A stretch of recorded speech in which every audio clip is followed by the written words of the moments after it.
Nitin ka nena umrengan selaka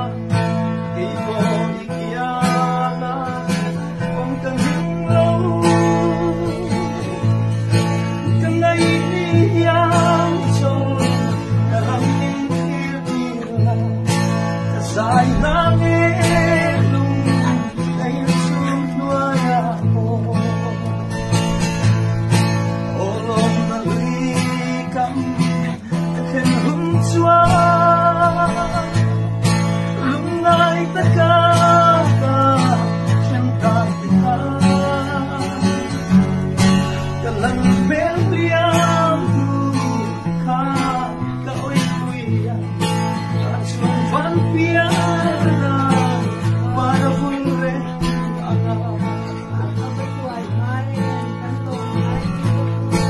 avat suai main kalongan ito o kalvari